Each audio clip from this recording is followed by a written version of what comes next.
Ladies and gentlemen, it's another episode of the Big Boys Table. And we're really rocketing towards that episode 69 threshold. And this one is the 61st, and it's right after the last episode. In fact, the only thing separating this episode's recording from the last episode's recording is a nap for Mesk. So yep. I hope you got your big boy energy on, because we're about to talk some more about basically right where we left off. We were talking about early access realities, as I'm calling it, because it's not really, like you said, it's not your first choice. It's not how you would like to distribute your project. But you and I have both been living that reality where we're just sort of disseminating updated, cutting edge, bleeding edge stuff. And you've been sending that. If you've been sending it to anybody, you've been sending it to HKS. But so it's a bit different in your case. But in my case, I've just been like, oh yeah, let me fix that crash. All right, it's up. There you go. And then just send it out and hope that it works. And obviously, with a completely different environment, you're using a game engine that you can actually edit, and I'm using StarCraft. So a bit different, but there's enough parity there that I feel like in terms of mindset, we're starting to think about things in a similar fashion, perhaps, with regards to like how the project is being interpreted, how it is being interacted with. There's loads of differences because the genre and even like the format is different. Like yours is single player, mine's multiplayer, or it can be multiplayer and doesn't really have that much single player content yet. So the idea of like what even the comparisons to be made is maybe a little bit lost on some people initially. But I trust that as we get through this, we'll unveil the things that we've had to think about differently as a result of this. But you're a little bit newer to it than I am in terms of like just releasing stuff before it's finished. You've said before many times you prefer to just, actually when it's done, not lard. And ideally it would not be a problem that the content isn't fully rendered. It's not fully done. It's not a complete experience. But in this case, a mixture of real life circumstances, and I would also say the enormity of the task before you kind of makes this maybe it is the only recourse due to real life events, but it's also, I don't think it's as crazy or wrong or substandard as maybe you would initially be biased against, because I also don't really like releasing stuff before it's done. I've had that problem before with single player campaigns where I just like, oh yeah, let me just release this like halfway through its completion, like the first 3 missions, and then I have to go back and like fix a bunch of stuff in those, or like update them, or like new tech or lessons or techniques are developed, and now like what I have to come back and change that stuff, but people have already experienced it, so it's like the first impressions is out the window. Yeah. So that could be a disaster, but something that you just like in this particular case, obviously it's just going to have to be how it is. So I wanted to ask you a little bit about some of your thoughts on like if it is going to be this way and you are going to release a demo in December and it is just not going to be complete, right? There's a lot of stuff that's getting cut and there's a lot of stuff that won't be finished by the time people play it. Like, assuming somehow the real life nonsense doesn't affect you and you just get to the point where you can like continue making other demos or just more work on the project, what do you hope to gain from this, and what do you think will be the positives coming out of this, of distributing it in an early state to a couple trusted people? Well, in my doc, I'm gonna pull it up right now just I can quickly cross-reference it, but I actually have an extensive document where I actually lay out specifically what I want feedback on and what I don't want feedback on. Because there's like a lot of stuff like I'm well aware of, like the performance is gonna be bad. There's gonna be stuff's gonna be broken. Like I just had to break the Templar's unsheathing animation because of issues with the author using K-bones for the weapon attachments, and I came up with a whole bunch of crap, and it's like, I'm aware of all this stuff. So they kind of like lay out, because I know that some people are going to like go point by point and they say, oh, look at how fucked up all this shit is. You know about all this. It's like, yes, I'm well aware of all this shit. Right. So, but there's a few things that I did want feedback on. So the difficulty, particularly if people have issues with it, if it's too hard, I think that there's going to be an acclimation period because of how its controls is even for the people who are more experienced with this kind of stuff. It's probably going to have some issues with the controls early on. I'm not really looking as much for feedback on the controls because there's not really too much that's going to change for it. Just like maybe like the general responsiveness or speed of it. Like once I implement the tracing system, we possibly could see things increase in speed because I'll be able to have faster things and they'll be more accurate. So what I am looking for, however, is, especially like not just like what people's feedback is, but what I want to see is I want to watch videos of people going through it. I've had HKS do, I sent him 2 builds, and one was quite similar to what I showed in Big Boy's Table some episodes ago. Very similar to that in terms of what was on there. And there was some bugs on there that were, I don't know how they crept up. Like the invulnerable Templar was really strange. So that caused some issues, but it was just, I talked about that before. It was interesting to see him go through it because even though I told him about the movesets and stuff like that, he really didn't do anything with it. And despite that, again, the only time he died was because he was intentionally trying to provoke the Voidhounds to use their bomb attack and they didn't want to use it, so he was taking some hits in the process of that. Otherwise, there really wasn't too much difficulty with that. And it wasn't really too surprising, but it was still kind of surprising. It was also really like the thing that really stood out to me is how, I mean, obviously he knew it was incomplete and stuff like that, but he didn't really like I had to kind of point out, I had to tell him where to get the health. And the health thing was still in the same position that I demoed before. It was really just right there, right in the open, and the key was right there, right in the open. But he would have been one of those people who was so geared by modern day games to not really explore that much. So he completely missed both the key and the thing, even though they were literally just right there. And it was just kind of interesting to me to see that right up front. Now, of course, at the same time, you had the huge bias as being a developer, right? Because you know the functionality of everything. You know what to expect out of it. I know that in the front, that's where I stuck most of the enemies. They're not really going to path around too much by the time you get to them. We have the middle point where there was the one crow statue and there was nothing there. And then we go way back where there was a Templar. And then the rest of the map was largely unpopulated. So kind of your attention kind of focuses really in that beginning 15, 20 minutes. So since then, of course, I've now distributed the crow statues across the map. They're all in different spaces. I actually think that at least one of them is going to cause problems for some people. And it's going to be very fascinating to see how those problems manifest. Because really the big thing I really want to see that really coming out of this is not just the viewpoints of the project, but more the consumption of the project. To me, it's you can point out all these things that are wrong or all these things you want to see or that you want changed or whatever, and that to me is just going to be like noise in the waves because it's just going to get lost in all the sea of shit that I already want to do or want to see or discarded or otherwise. Yeah. Or there's going to get lost in confirmation bias or subjectivity or context bias. It's just noise. But one thing that is much easier to assess and analyze is the actual experiences that people have going through stuff, because then that gives me, ways to interpret the information of another experience through my own lens and then come to my own conclusions that are not colored by all those biases and everything like that. Then that way, to me, because this is one of the reasons why I always say it, having players who can record your projects and show you things is generally more valuable than actual written feedback or anything like that, because someone might say something and give a piece of feedback like, the Wiggleisks are overpowered. And you're like, well, why are they overpowered? And they say, well, they wiggle too violently.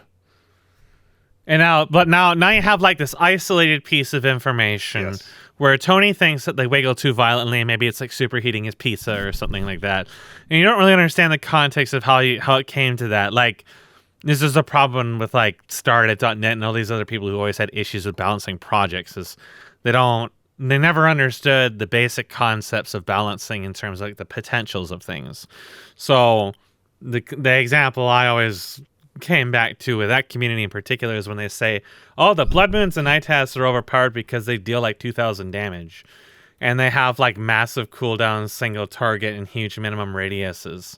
And they said the kind of Xenon project was underpowered, and I just like destroyed every single person with them, one after the other. And it was like, because the context is they just looked at the numbers and then that was it. But you didn't understand that. You can come to these conclusions, you can correlate them based on your experience, but unless you actually see the interactions that led to that feedback, you don't know whether it's legitimate feedback or whether it isn't. But if you're watching them start the game, start to finish, and then you can analyze everything like, okay, well, they just sat in the back with AI fighting and masked everything and then washed over the map, so of course they think it's overpowered. Or they fought against their friend who was like 15 APM. And neither of them had any idea what they were doing, so maybe it's overpowered. Yeah. Do you remember when you were playing through, you were just looking at the test map of like back when it was still called Hydra, so like a long time ago now. You had you were just looking at some of the units that were in Cosmonic, now what we're calling Cosmonic Brood War, and the Star Sovereign was in at the time. And the Star Sovereign is the unit that glasses the map for like a wide area that deals 1,500 damage over like, I don't know, 15 seconds probably. And so like you did that, and it like deleted a bunch of buildings because you just did it like over your own buildings, and then you were like, "That's busted" or something. Like you had a reaction to it, and I didn't take this as you actually calling it overpowered. It's more like I say that sometimes, you know, if I just like find something powerful, I'll describe it as busted or whatever, or overpowered. I'll even say that, even though I don't mean like it as a derogatory thing. I'll just say, "Oh, that's really fucking powerful," is what I'm basically saying. So that's what I took it as. But it's always amusing because. You know, I there were a lot of people who thought that was just going to be really broken when it was first implemented, or even when it was being proposed. There's a lot of people who thought that was just insane. And like I remember even iQuare was once talking about how like there's this global alert when you cast nuclear strike, and like maybe there should also be that for the Star Sovereign. And I was like, Star Sovereign isn't like a tiny unit that's getting cloaked and then has to like have like another unit build another unit that builds another unit. Like there's a completely different steps. It's pretty obvious when the Star Sovereign's glassing your base because it just flies over and starts glassing your base. So well, it's also really awkward to use too because a lot of the times you actually try to use it, there's this long period between you trying to use the ability and then it finally coming to a stop and actually using it. Well, so that particular thing has been adjusted a bit, but yeah, like there is also the halt distance and the fact that it's like this slow-moving, lumbering thing that needs to be sort of escorted to its final destination, right? And then during that, it can't fire its main gun, so it's very, very, and obviously the blast doesn't damage air units, so it's like, okay, well, now we're starting to get somewhere. Now, if you think about it that way, it's like, oh. So, you know, this is really only used to wipe, like, you know, sort of scrape the map of enemy bases, or like, you know, maybe big zone denial or something in the middle of a battle. But, you know, like that was one of those things where it's like the context of the experience is super important. If somebody tells me that the Star Sovereign is overpowered, just like you were talking about with your Brood War mods, it's very similar. It's like, if you think that this thing is overpowered, I need to know why. Did you just play around with it in the test map? Did you maybe get attacked by it or something by the AI because you were too slow to tech up, or did you try tech rushing? Are you like, you know, doing it in a way where like you were able to successfully do some sort of greedy build that you wouldn't have been able to do if the AI had been a different build order, or if you had been up against a more competent player or something like that? Like, I'd like to know what people's experiences are so that I can share in their conclusions. At least see what fueled them. And so I 100% agree that like the biggest and best thing you can do for if you're like a tester or if you're like playing some content that you want to provide impressions on, 100% offering your point of view recording, your first person VOD is like a really good utility for the designer in that sense, because then they can sort of see that and then filter it through their lens from development and filter it through a bunch of other stuff. Like they can figure out, okay, what about the way that the player had this experience colors what the verbal feedback they're giving me, like, oh, this is overpowered or something, right? So yeah, I mean, to even think about what kind of person you would need for a really high quality written feedback, I'm not even sure what it would look like. I think it would have to be like some really expert designer that's like, 50 years old and has designed a million games or something, like it would have to be somebody who's really well versed in it or like really embedded in it. And then when they write something, it's like, you can, it just has to be someone you trust if you're going to get feedback in that format. It's not just they have to trust them, you have to know how they think. Yeah. So you can understand why they reach these conclusions. Yeah. So that's like a big thing that I feel like most people, when they're sort of like on the water, the digital water coolers as they are, like these internet forums or Discord servers or whatever, and they're talking about like, balance or their thoughts on game design or whatever. A lot of people miss that. If they're specifically trying to be useful to the designer of the games that they're playing, a first person recording is definitely like the most valuable thing. So like a demonstration of what the result is and how it was achieved. Like, it's not going to give you perfect information, but it'll give you enough to, like, it'll at least give you the same information that the player had, which then can, like, allow you to clear up any ambiguities or, make the determination for yourself. I always say, like, even when I am providing feedback for somebody, I always try to make it obvious that maybe what I'm saying actually doesn't make sense for this game or for this developer. And maybe, like, the developer actually has thought of this or has, like, assessed it and decided that they wanted this for this reason. And so when I provide feedback or suggestions, could be for anything, could be for a Counter-Strike map, could be for a Brood War map, could be for an actual game. Like, I'm not trying to get my, like, this is something that you will see, unfortunately, some places, is I'm not trying to get my particular suggestion done so that, like, I can say that part of my ideas were adopted by the developer. I'm so epic or whatever. Like, that sort of mentality is actually present, unfortunately. And it's only enabled by things like the Frostgiant Studios stuff, where they're literally crowdsourcing it on Reddit and like pandering to the people who would be game designers if game design was even less effortful than it is now. Then like those kinds of people, you don't really want to. You don't want to send signals to those people that they're like welcome. Really, like I'm making the game.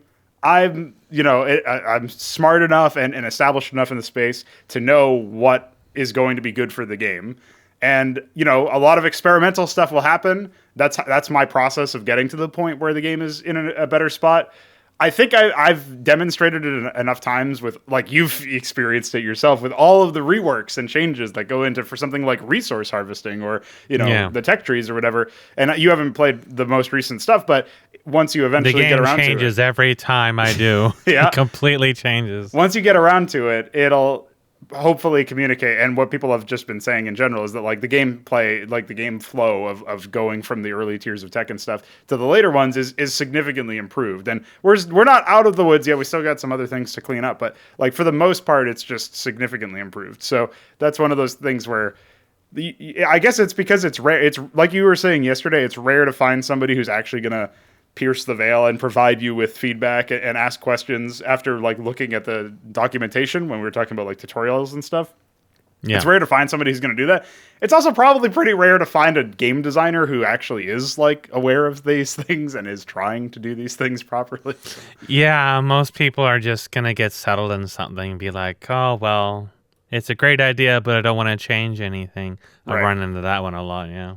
Yeah. So, yeah, I mean, like, it just makes me, it reminds me and makes me think that it would probably be a good idea to, that's one of the reasons why I wanted to get a bit more familiar with the genre to begin with, is so that, like, when it comes time to look at the Apex prototype, I want to be informed enough about what some of the influences were on the project so that, I can start to put together a picture and maybe get something out of it that is commensurate to, like, I don't know, it's hard to say that it's like what you intend or whatever, but it's just like you built it with this influence, like it's indelible in your psyche. It's like part of the thing that drove you to make this project to begin with. Was dissatisfaction with how it was executed, but acknowledgement of the promise within Dragon's Dogma, for example, or even God of War or whatever. And it's like, if I can improve my understanding of these titles, then it will prepare me to maybe look through that and experience that in different lens. If I at least know what kind of game I'm supposed to be playing, that will help me look at a game that I am actually playing. So, but like you said, I mean, the recordings will really show all, and that'll definitely be an interesting part of the design process, is looking through that and trying to find out what you can learn from that. And so to go back to what we were talking about at the beginning, you mentioned that you have this sort of list of things you do want feedback on and a list of things you don't. I feel like this is also really important, because I've shied away from doing that beyond saying, like, we have a list of bugs, so don't like report the same bug again. I've shied away from doing that because I actually like hearing what somebody who's like, again, the rare person who is a deep thinker about game design, or at least like, willing to entertain deep thoughts about game design, that kind of person who then plays the game. I kind of want to hear like all of their thoughts. I kind of want to like maybe get as many of their thoughts as possible. If I tell them ahead of time and I prime them to like not pay attention to certain things, that I might actually be losing out on some good information. Like when I sent it to you, like I could have told you, yeah, the art is just terrible and we're not really able to fix it too much right now. But then I would have missed out on some like little things that you had pointed out that I eventually did do on like individual asset levels to improve like a couple of things. And so that would be like one example where I feel like I would have thrown out the baby with the bathwater if I just told you, yeah, don't worry about the assets. Like, I know it's a disaster. Like, because even though a lot of that feedback maybe wasn't super actionable, some of it was, and that was beneficial to the project writ large. So how do you balance that out? I guess it's a bit of a different case for you because you have a little bit more control over some of the stuff, and maybe some of the stuff you just don't. Like you were saying earlier in the last episode, like some stuff is beyond your technical capabilities, but are you like totally fine with the way I like the way you described it, where you said it was like noise. It would just be noise because there's all this stuff you want to do, and then if you have to like combine that with the stuff that other people are saying on certain topics, it's just not going to be very useful. Do you just feel like it's better to not worry about it at all and just say, here's my like, this is what I actually care about. This is what is actually iterative and actionable if I get feedback on? My projects have always been extraordinarily selfish. I pretty much have never taken any outside influence on any of my projects at all, period, except for like small suggestions here and there onto like maybe a design something or balance something. Really, like the closest we get is when I had Tiprith doing some of the heroes within Lulzens of Legends, and they all turned out to be grotesquely imbalanced, and it really actually hurt the project in the long run. So it was one of the cases where I really did that. I guess D&D is also a major exception to that, because you're kind of building something around the player's characters, so their input kind of like shapes a lot, and then what they decide to do is ultimately where the game goes, and you're building the content and trying to build the stories and stuff, but it's ultimately their decisions making that. But then again, my world is entirely built from scratch. I'm homebrewing half the mechanics, and then I've ripped apart so much of it at this point. It's still ultimately, this is my game, this is your characters, we're building your story, but all the framework and all the content and everything that's still basically being built from scratch. But when I look at a project like this, it's really, really, really, really, really heavily biased to the one thing, where it's like I'm trying to do the one thing, and I'm certainly willing to hear out feedback and ideas and stuff, but most of the people that are going to be giving me that feedback are more technically minded, and are probably going to be focusing heavily on the technical stuff, because this is more of a technical prototype than it is a game prototype, because so much of the things that would have been giving you context for the player character, for the environment, for the general setting and the mood are not going to make it in, and they're probably, even if 2023, even if we can somehow rebound from this impending absolute disaster, my efforts are going to still be focused very heavily on the technical stuff for quite a long time, because Well, let's say in terms of major character NPCs, I don't have art for vast majority of the characters that are in this world. So I've either got to port something, kit bash something, or hope that something comes out between now and then that would warrant that. And they're not as strict as the player character, but it's still like there's a lot of really strange, exotic characters in this. Even like for one of the basic enemy types, there I don't have anything for that's shown up in D&D many times, which is like the base Forgotten, which are like these cat spider things. There's no graphic, no model that exists even remotely resembles that. So that's one core thing we don't have in here. So there's this, a lot of legwork for building stuff. Like I've spent all of today and yesterday trying to work out this travel form, and I ran into so many unexpected difficulties with the locomotion system for this thing. And I've just been... half of the problems I've run into is because of ALS, because we're using the main character and you're just switching out data in it so it's as seamless as possible. And all along the way, ALS has given me so many problems. Right now, I can't figure out how to fucking override the rotation, the speed, and the acceleration. It's just some very basic shit you normally just change, but ALS has its own special needs ways to do it, and it's so fucking obscure and abstracted. It's so hard just to figure out where the fuck this stuff's even defined, much less actually change it. So huge swaths of time can disappear so quickly.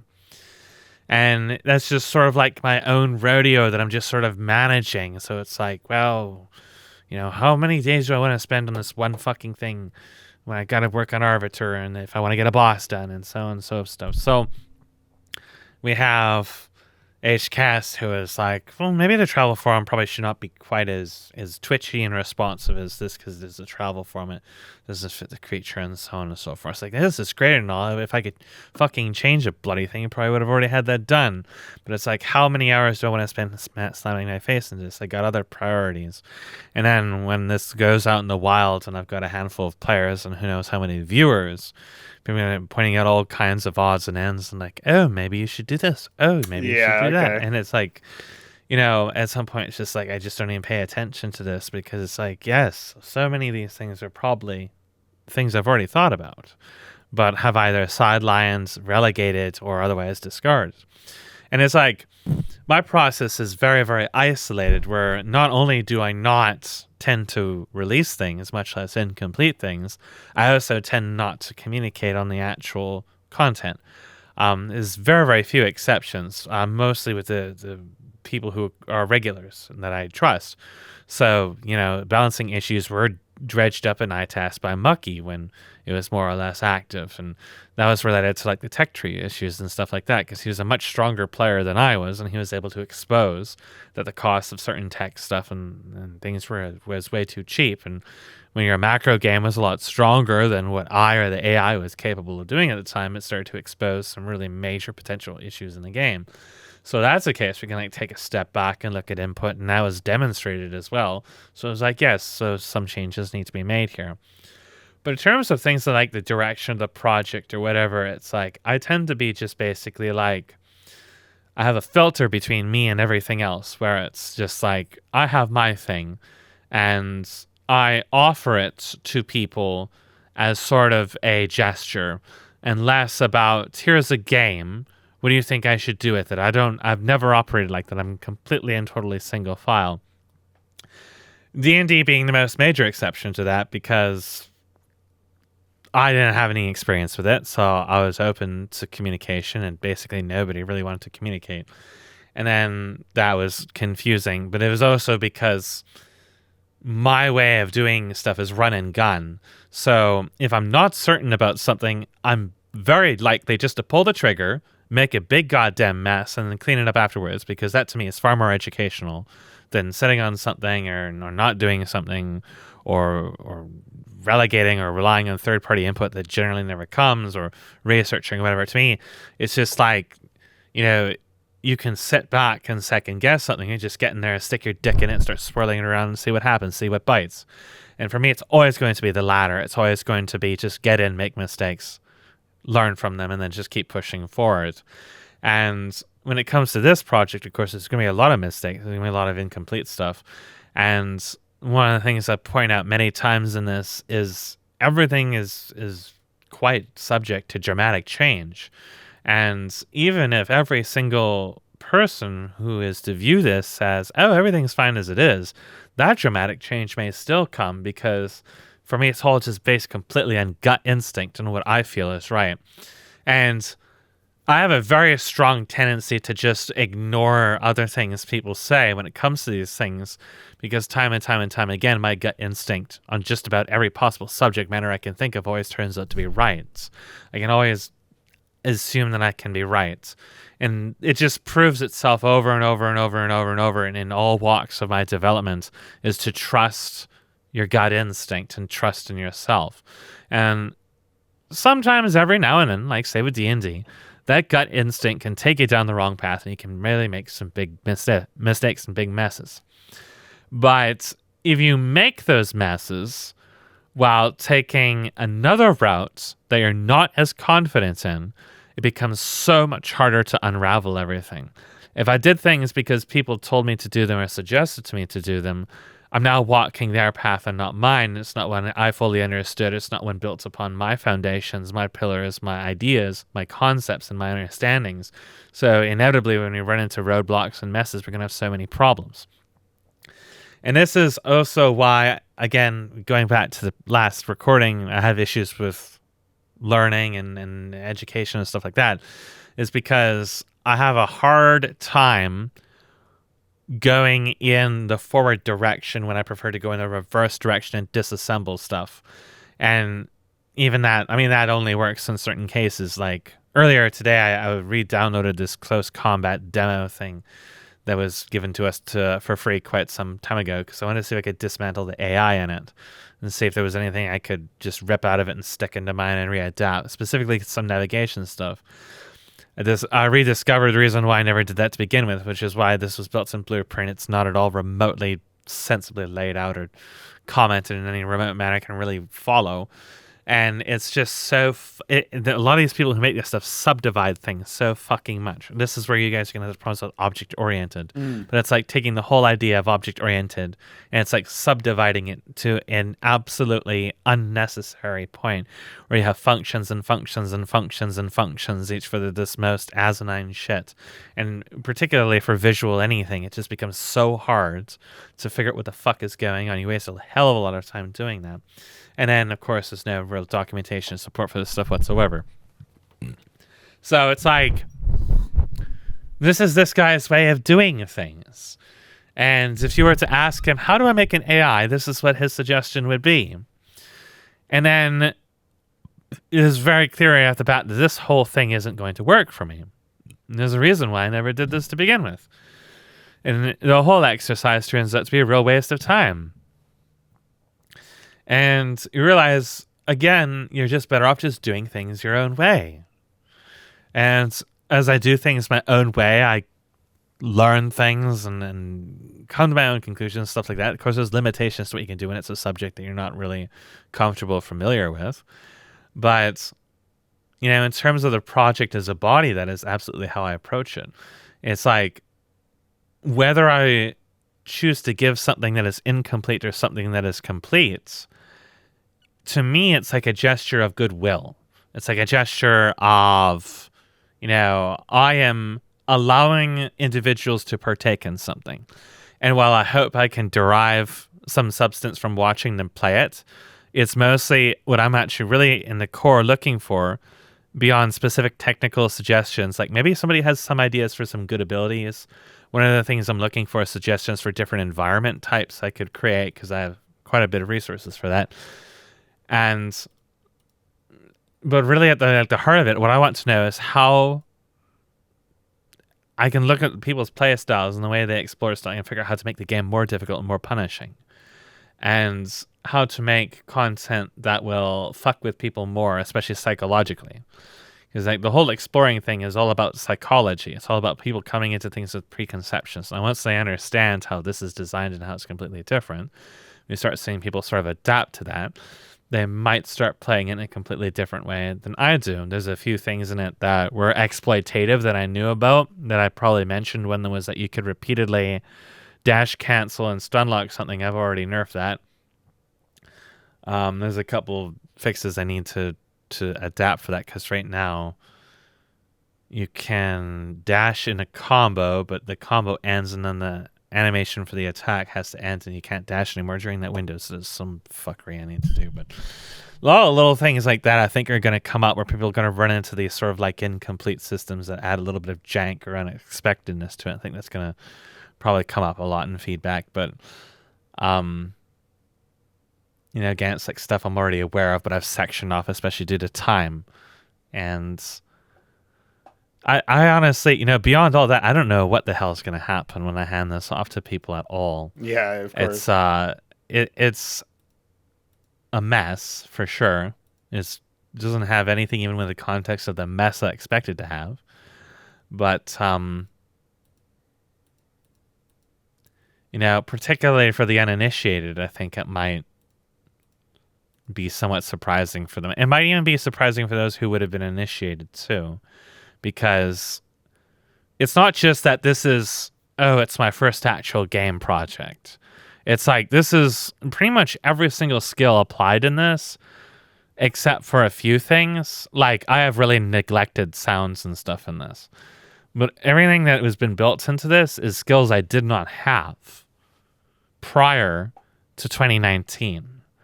So, like, all the programmatic stuff was I've done stuff in like StarCraft 2 or whatever, but that's just like Blizzard's scripting was so limited. Like, they don't even have pointers or anything in it.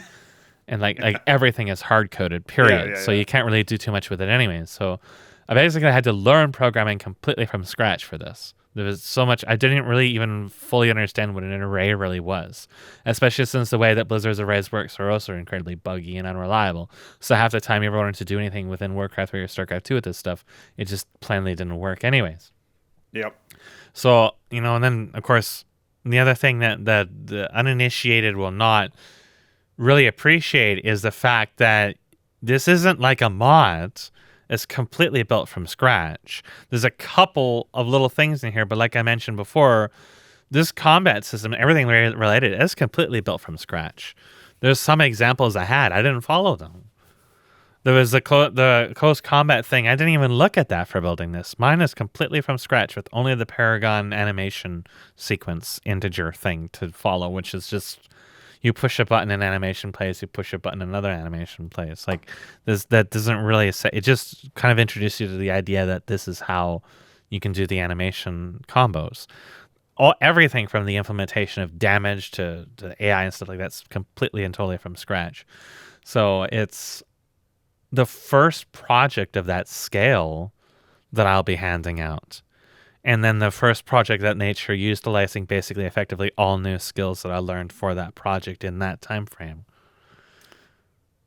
Yeah, well, it certainly is like a new threshold for you to pass, and that's always going to be, I guess it's always going to be one of those things where, like, it's a formative experience. They say, like, there's a pithy quote about this that I'm not remembering the exact wording of course, because I have to recall it right now and I can't. But it's some quote that basically is like, one way you stop becoming old is by like always learning something new or something to that effect. And it's like, I mean, you could replace old for just like, old in your thinking, right? You spoke earlier about, as people get settled on a specific idea. And, there's always this interplay. It's like, do I want to keep changing what the core identity of the project is or some really deep thing about the project? Or do I want to like settle on something and say, okay, that other exploration idea that I'm having is for another project, right? Like I've obviously had to do that a number of times. And that's like a very common thing that you have to make a decision about as a designer is like, at what point do you stop experimenting and just say, this is what the game is, or like this aspect of the game is solid, and then, move on. And you said earlier you're obviously prone to flights of fancy. It makes trying to work on anything that is a very large project, I imagine it makes it quite difficult to like really focus on one vision for the project because you're sort of trying to arrive at that vision, right? And so like it gets difficult to until you decide on what that vision ought to be and then start working towards that. And then even when you decide that, there's also like, how does the vision change when it's put up against reality? How does the vision change when it's put up against my skill set? And, you know, I don't know. You've obviously, you're having to learn different things. You mentioned earlier, you felt like this project and this workspace and environment neutralizes some of the skills you already learned. Now you've got to learn new things, which is always a challenge, especially in an environment such as Unreal, which we covered in the last episode. So it's like, it's definitely interesting. I'm relating a lot of it to my experience with Cosmonic Brood War editing and for Brood War in general. And it's like, you know, one of the things that I remember thinking very fallaciously at the time was that when I released my 2017 campaign in Consummate, I kind of thought that was like the apex of what a project could even achieve, which is really silly looking back at it. But it's like, when you think about it, it was like my first foray into custom AI scripts, but it was also my first foray into tile set editing. And neither of those had been attempted in a custom project for a long time, especially tile set editing. Unironically, the last tile set edit, I think maybe technically it was like the Critter campaign from like, I don't remember, 2011 or something, but I'm pretty sure it was actually Aeon of the Hawk from Metathrop. It's like the creator of Flame Knives, bro, is the last person to edit tile sets. Like, what the fuck? So like, you know. I had someone from SCN make buildable Starscape for ITAS, which I think was around 2007, 2008. Okay. Oh, no, maybe that was a newer one in like 2009. After Armageddon, there was a brief stint with that. Well, as far as like publicly released projects. That's really simple stuff though, right? Like that's just the basics. Yeah. And so it's like, so I guess what you mean by Starscape is just the space tile? Yeah, because ITAS was one of those fleet mods, so have it to construct in space was like, that was new and fangled at the time, and the font editor from Poiquert was new and fangled at the time. Which I'm sure just crashed all the time. Yeah. Well, the problem I had is that I didn't realize it was going to cause so many issues when you introduced the custom fonts that made all the text larger and everything rolled off the screen, and it just and it also introduced like fucked pixels here and there. So I don't think it even got used that much in the end. I just think. Yeah, so like the biggest problem that you always run into with any project development is that like I was talking earlier about the idea that you have to eventually decide on the vision. What is the project going to be? What is the game going to be? One of the biggest things that can change that is new possibilities. Either you learn a new skill or a tool comes out that lets you do something new, or you just stumble upon some resource that was always there, but you didn't know about it. And I'm sure you're very familiar with this process because this is like exactly what you've been dealing with when you're like, maybe you're aware of a resource, but you can't afford it yet, or you can't, you acquire it yet or whatever. And it's like the act of creating, I think because obviously we're building our own engine for our RTS games. And it's like when that happens, when we finally start, or just when we release our first game, it's like, that experience is going to be completely different from releasing a mod or working on a project that's like in this early access reality, as we're calling it. It's like, well, I mean, it already was different because like just your ability to just like change the tiles and stuff while the game is active. That's like, it's a completely different way to even approach the idea of what is in game. Right. Like the very fundamentals of how you treat what is in game versus in editor. Like it was hard to even wrap my head around that. It's just you have to walk away from everything you've done and pre-established in this kind of stuff. And Unreal is the same way too because it has the similar features just like that. But this is, you literally just came out of nowhere and had this in basically the same framework as StarCraft, and it was just, you're already like at the point where you can't even really think about mods anymore, or even really like most custom game content anymore because the whole concept between how content is presented is completely different. Well, the possibilities have expanded, right? So you're talking about like a new tool or a new technique or something that is learned or achieved that changes what your game could be. Like now with the real-time tile editing, we could imagine a world where we program in, I don't know, like maybe I don't even know how you would do this, but you'd somehow have a trigger that like changes the terrain mid game or something. And now you can make the whole game about that if you want to. Right. And so you have to decide like how much, if at all, do we include this feature in like the actual content of the game, and how much of the game is, edited by this or changed by this or impacted by this. And it's like, that is it just a part of the, like, basically what you were saying is that, like, for people who don't know, the editor is just part of the game. Like, you go into editor mode if it's enabled in your game. I mean, right now there's no concept of it being enabled, but like in the final version of the game or any like build that's distributed that is meant to be played, like you'll be able to specify in maybe a lobby or something if you want to have editor privileges given to certain players, certain clients. And then it's like, okay, now we can do whatever we want with that. Like now you can have a game where, you're loading into a map that's like half complete and playing it, and then he's like finishing the map as you do it or something. Like you could imagine something like that. Like, or what else can you do with this? And so when you're thinking about it like that, is it just a tool that can be sometimes used as like a fun gimmick, and other times is used as like just for a tool for productivity and for like improving, like now you can do, co-op mapping, you can do multiple clients painting terrain at the same time, or like somebody doing triggers or AI or whatever. And then, you can have multiple clients connected to editor at the same time. So on that note, it's kind of interesting, right? Because who knows what people can do, but the, we haven't decided if that's going to be deeper than just a tool. It was originally just conceived as a tool, but you could see that changing so much about how the game is made, since you can just start adding like a new player in the middle of the run, or new terrain in the middle of a run, or, with the way that we intend to make the game, it's not going to do something stupid when you like spawn new resources or whatever, like in Brood War, where like resource areas are calculated at the game start, and I think they can be adjusted, or they must be adjusted, because by default resource areas can be removed if all the minerals are gone and there was no gas.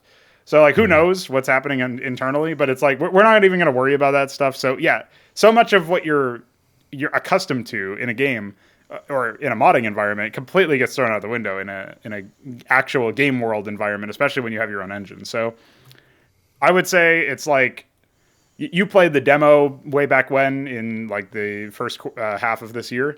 So you're somewhat familiar with what was achieved. Obviously it's like, it's just immediate mode UI. It's nothing spectacular in that front, and probably wasn't too readable. And you kind of have to just like figure stuff out. Very similar, I guess, to what you're doing. So we can probably switch gears into something that I wanted to talk about, which was like, I am curious as to like your specific ideas for how you would, if it was finished, what would the tutorialization look like is basically the question. But before we get there, I did want to say like the context of that demo, which is actually still available on the server if people want to download it.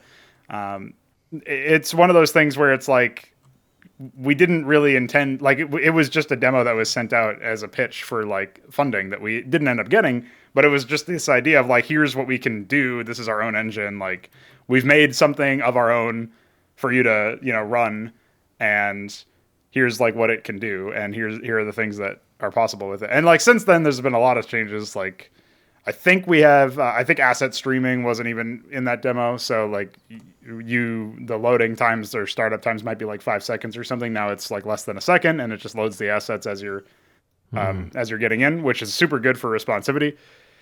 Obviously, like there was like a memory leak in the menu that was fixed. There was a couple of others, odds and ends, and now we've started removing the old code and editing some other stuff like pathfinding and whatnot. So like we're continuing to make progress. But the core idea is like, just by having this tool, if you want to call the engine a tool, it's like having this environment completely changes what you can do. And you spoke earlier in the previous episode, like, why would I ever go back to modding? You know what I mean? Like, why would you go back to a world where you have like less freedom, and like you already have your freedom constrained by your abilities and your resources and like who's around. Like I guess you could think of other people as a resource too in that sense, like who's around to help you and all that stuff. So like why would you add yet another and in some ways most crippling limitation, which is the fact that you have to like deal with closed source bullshit working environments and terrible tools. So yeah, I don't know. I don't know if you have any thoughts on that before we switch over to the tutorialization topic, but I just thought it was amusing that like, you know, we're starting to move into territory that you've long ago decided this is where I'm making my stand. I'm not going back to modding. Yeah. Well, I was close to it way back with the UDK, but I didn't really have the drive to get into it. Again, what got me into this, of course, was the incident with the cats, and it was really just like it's now or never. I didn't have that back then. The closest I really got was with Retribution and working with the environments, and then D&D afterwards. And then it was always, I mean, it's kind of half and half because I tried to make StarCraft 2 work ever since it came out. I was very stubborn, and I had believed that because I had basically made every single other engine I had ever worked with bend the knee, eventually I could get StarCraft 2. Right, yeah. The problem, of course, is that StarCraft 2 really is just that much worse than everything else I've ever worked with. It made even Sins of a Solar Empire look competent, and that's really quite an accomplishment. And you know, at some point you just have to suck it up that, you know, what you've done is good enough. It's time to move on to something that actually respects your time with it. You know, StarCraft 2, there was a few defining moments. I mean, the AI was a big moment too, but there was, I forget precisely what it was. I mean, other beyond just the cat shit, because I was in the end of 2019, before the catch just started, I was back in StarCraft 2. I have recordings of it, and I mention it in depth in one of the videos I have. There was some defining moment that it was just like Blizzard blatantly disrespecting, and I can't remember what it was. I mean, of course, anytime you talk about StarCraft 2 and Blizzard disrespecting and me, you'll just remember that Blizzard successfully deleted 2 major versions of my project from their silent wiping of every single thing in their directories without any announcement whatsoever. So, yeah, that's me. That's me you heard about that lost months and months and months of work twice in a row. Yeah. Because I know that information got around because that's when I warned people about this shit. And I know some people probably lost stuff anyways. And I wasn't really working on a serious project at the time, but like I did just leave the auto updater on or whatever at the time. So I think I had lost a couple of maps that I was like using as test beds and experiments, mostly for like tech tree changes and less so for anything more substantial. But yeah, it's just not. You're right that the project, like the environment, is just not respecting anybody. It doesn't even like. When we say that, some people are just going to be like, well, maybe it's not for you. Maybe it's for like the Blizzard devs. But I guarantee you they feel the same way. No, they don't even use the same tools. Yeah. And like, that's why, right? But also, no shot they would even like, okay, let me put it to you this way. The Blizzard devs, if they were given the opportunity to use something like better than what they had, they would 100% be doing that. You know what I mean? Like they do not. Well, that's why they use Unity for Hearthstone, is because their devs for Hearthstone were given the choice and they said, fuck this, we're using Unity. That's an indictment of your fucking work environment, isn't it? Well, using Unity is precisely that is precisely what it was. Is they had the freedom that no way any of those people were ever going to use Blizzard's own engines. They probably had seen how Blizzard pose something to you. I think the best evidence of a simulation theory is that the 2 biggest game engines have U's as logos. What is up with that? Can you? That's very true. That's. I'm just waiting for the 3rd one to complete the. I 3. haven't thought of that. There might be a 3rd one out there. Because there's a few of them. There's Godot. There is Ogre 3D. There may be another U out there for all I know. For all you know. For all you know. So yeah, that's just That's just It's a subtle terrifying. little. That's a palate cleanser. That's one of those humors. All right. So in that case, can I ask you about tutorialization and player onboarding, because this is something that will not be present uh, in the game. I did Mhm. want to briefly ask. This is like a more very simple question, but you mentioned that you were going to distribute documents. Is there a way that you would be able to embed those in the game itself, such that people wouldn't have to like go outside of the window in order to consult that kind of documentation? I'm sure there is. You can embed just about anything in the game if you know how to. You can even embed a Bitcoin miner if you want to. I thought you were going to say So, Goatsy, but I guess a I Bitcoin mean, miner is yeah, the I same can thing. embed Goatsy too. I am planning a very special icon for the inventory if I manage to implement it. I know Okay. that Loller Skates will 100% appreciate it. And yeah, no, implementing the documents is, I hadn't even thought of that because it's not something I really plan to do, but it's something I could do if I really wanted to, because right now they're just a bunch of RTF files, and they're likely to change every major release. So, Yeah. Yeah, it probably but doesn't no, make sense to it's just like copy and paste it because that's just more overhead, but something. yeah. So it's I think it wouldn't even be necessary if I had everything in that I needed it, because there really are just external documentation. Like one's a compendium that's going to list all the creatures and what they would have had if they were finished, I see. and some of the technical functions of the different movesets. Another is just technical notes for anyone who's versed in Unreal and wants to know some of the struggles or the reasoning behind the way certain stuff's done or what I'm using. The other one is a README that just has any final notes I had at the point, anything I wrote out, mentioning that yes, there's some major issues I know about, like volumetric clouds cause lots and lots of insane artifacting with trees against them, and that's Oh, been right. an Yeah. outstanding bugs for a long time, and I don't think it'll ever be fixed. So I don't know, like that. That's like just noting like anything major like that. There's the document that says the history of the project and its development and stuff like that, and talking about what the project is supposed to be about. And then I'm also handing out a patch notes from when I started documenting any major changes after I released the.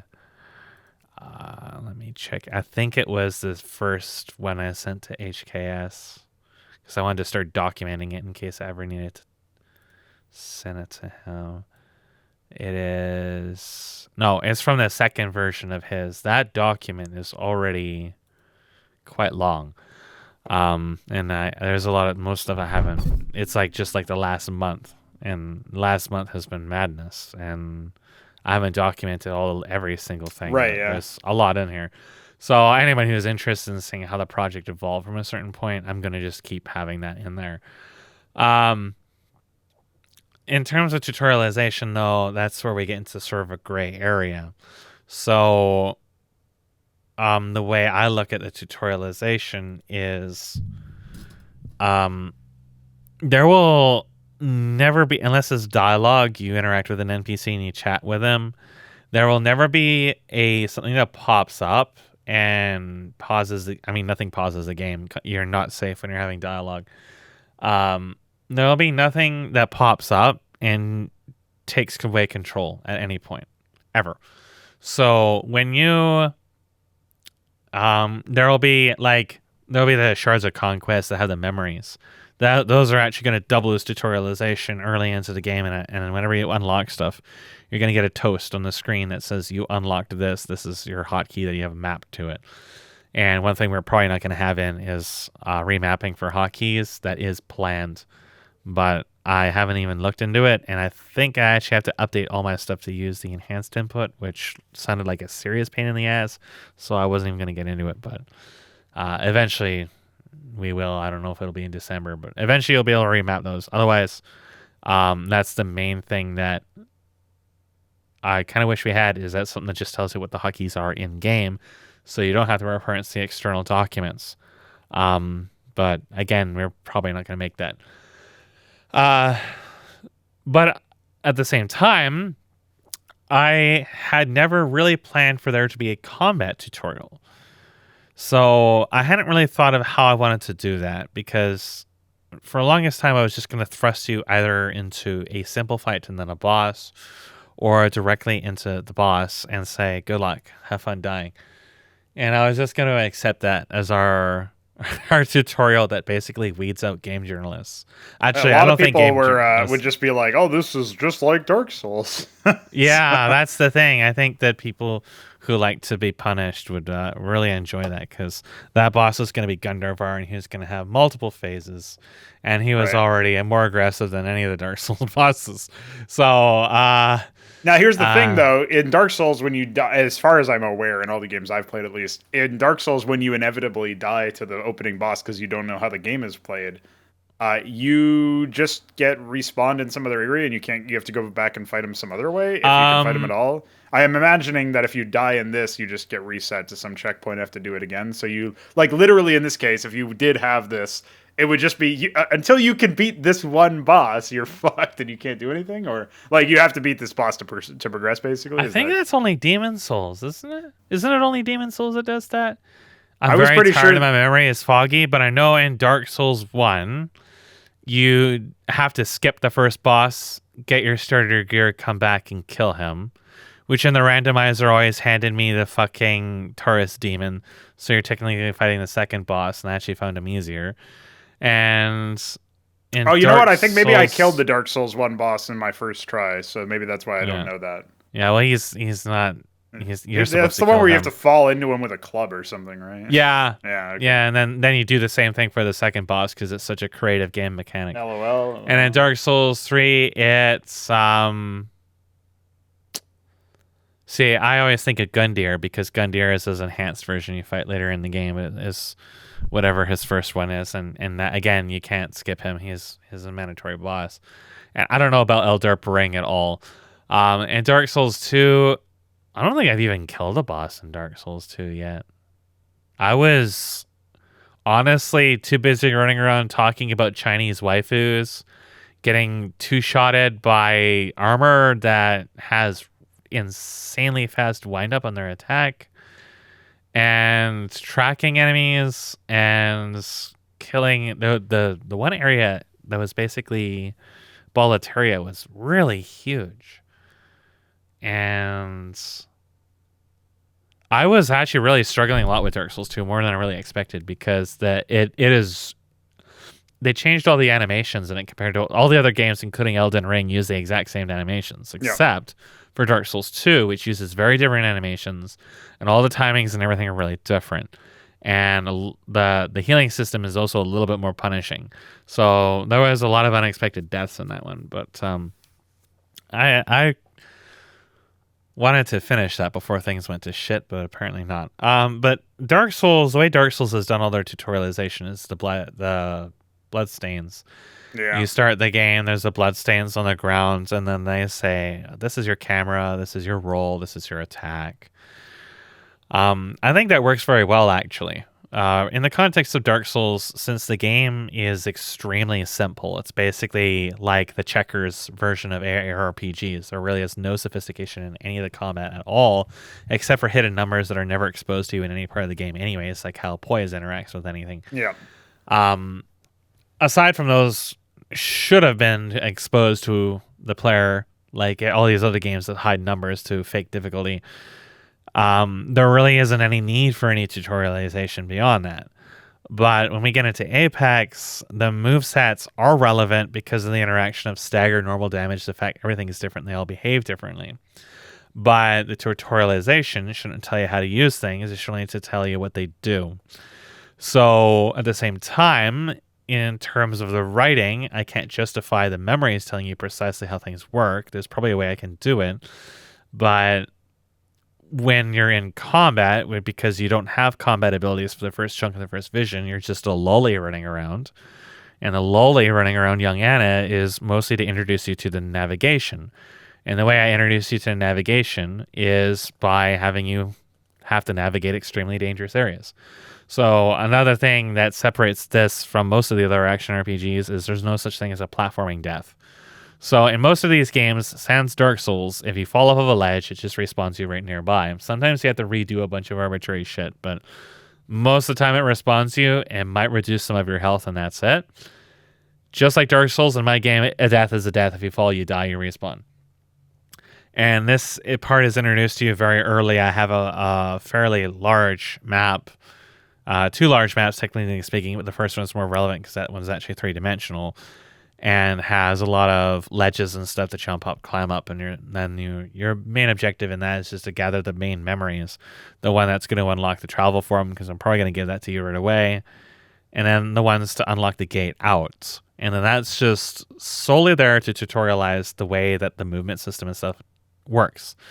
Because even though when you transform out of young Anna and you enter the main character, the controls will be identical for the navigation, and the movement speeds and everything will all be identical as well. Now I hit the gray area, whereas how do I introduce you to the combat system? Because I don't want to pop up something on the screen and says, oh, by the way, this is how combat works. Now you can fight something. Because that breaks the pacing of everything, and I'll always aim for psychological experiences, and anything that detaches from that, even having toasts on the bottom of the screen, is something I am not really confident in that's a good approach or not. So to be fair, I don't actually really know how I'm going to do the combat portion of that. For the non-combat portion, for example, if you unlock any special abilities or when mantling and stuff is introduced, those will be done through the conquest of fragments, which you just run over and an effect will play, and you can keep running because it doesn't pause the game or anything. And the memory voice might play or something, and then you will unlock the ability and it'll tell you what the hotkey is. From that point, it's up to you to actually use it and figure out what it does. So if it's something like one of the memories for when it unlocks jumping and mantling is one of the, I forget who was it? It wasn't the minstrel. Maybe it was the warlord who says something like, you are incredibly agile for a young girl. You put some of my best soldiers to shame. And of course, later on, some of the people will say, are you sent by the gods? You know, is this a blessing? Is it a curse? Is it a test? And stuff like that. And all that kind of ties into its own thing. But all those memories that you end up picking when they unlock stuff are relevant to what you're unlocking. So what the guy is basically saying is you have excessive mobility compared to the average person. Yep.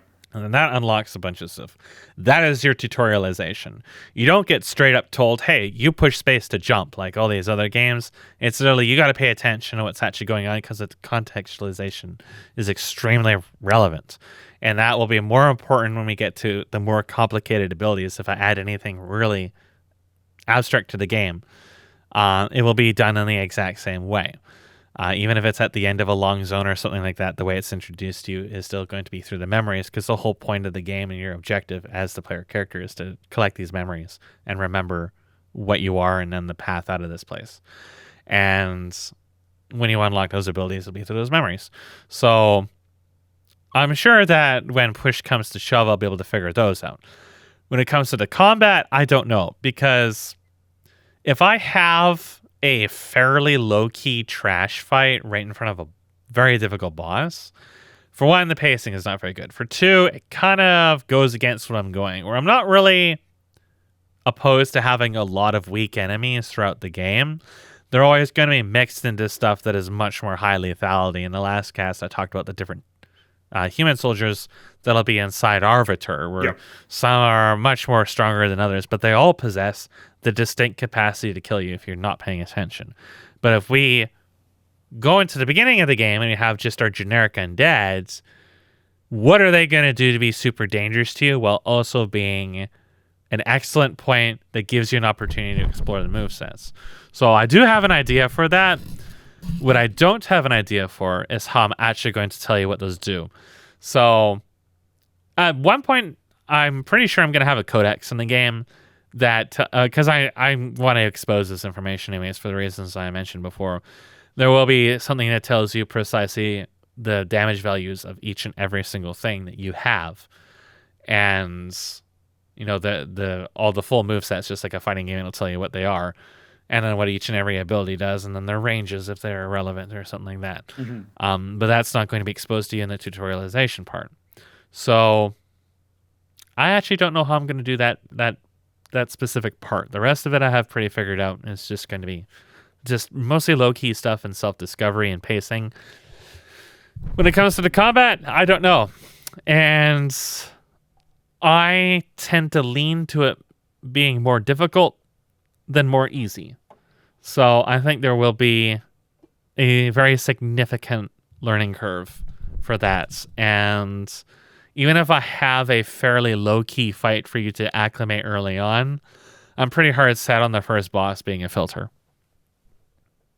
So that's interesting because you're basically you're even in an ideal world where you have a lot of time to do things, right? Like what you're saying is that your ideal combat tutorial would still be a filter where you're not like you're learning on the job, so to speak. You're learning in a environment with stakes and with purpose, and it's not just a dedicated area specifically so you can, attack a training dummy or something, right? Like there's you're and perhaps that leads to a richer experience anyway, because you're not learning in some place that is like, it's weird to say safe, but you know what I mean, where it's like there's no stakes at all and there's nothing that's going to hit you back or anything. Like you're actually learning the same skills you're learning the skills in an environment that they can immediately be applied. And so because your tutorial isn't literally just like, you've never used a mouse and keyboard before, here you go, let me walk you through it. It's like, it's more about like your introduction into the world and into the experience that is present within the game, and less so specific. Like it has the knock-on effect of teaching people maybe teaching is even the wrong word, but presenting an environment where players can learn the inputs. Like that is accomplished through this. Although, like you were saying, without some sort of explicit break in the immersion, and in the experience with some sort of text or dialogue or whatever, maybe it's hard to know exactly what those inputs are. Or I guess the player would have to go through the menu to find it, which is kind of also, it's like an awkward thing, I guess, but whatever. Yeah, that's something I want to avoid. So that's why I'm thinking of having a toast on the bottom of the screen, kind of like a combat log that just shows up briefly when you loot keys, for example, as well, so you looted a key. Sure, right. And then that just says you unlock this with hotkey this, right? So it tells you at least you know what to push to see what it does. And then, you discover the move sets yourself, just by combining the inputs that you have access to, right? And so, that would probably be one way. Like, I like the idea of, and it's so foreign to even think about, even though it's simpler than than having this really on rails tutorial or whatever. It's simpler to imagine a tutorial that just puts you into the game and says, all right, like here are some basic inputs, but otherwise do your thing against an enemy that is trying to defeat you, that is trying to win, and is, doing their own thing. Like that is pretty interesting. And the idea of not pulling punches from the beginning, it is a filter. It is going to stop you from, it's going to stop the project from being widely adopted, perhaps. But that was never your goal. And so, this is a wacky aside, but I was scrolling through Twitter yesterday, and I stumbled upon a thread from a guy who, basically in this thread, he collected some musings from a really successful music producer. And some of the things that he did that were counterintuitive or counter narrative to most people's thoughts of what successful people do or whatever. And so one of the things that he had said in this list that was collated by some other guy was, basically something like be divisive, but, or don't worry about being divisive. It's like so the example obviously as a music producer is if half the people love your song and half the people hate it, you're doing a good job. Something like that. It's like it's actually better to know, and one of the other thoughts that he had was to know your crowd and to know what you're basically, it's know what experience you're trying to create and know and value that over mass adoption, right? Yeah. And so that's something that I've been on a bit of a soapbox on for the last while anyway, is all of these games try to be, and just like Unreal and other engines are trying to be generic solutions to specific problems.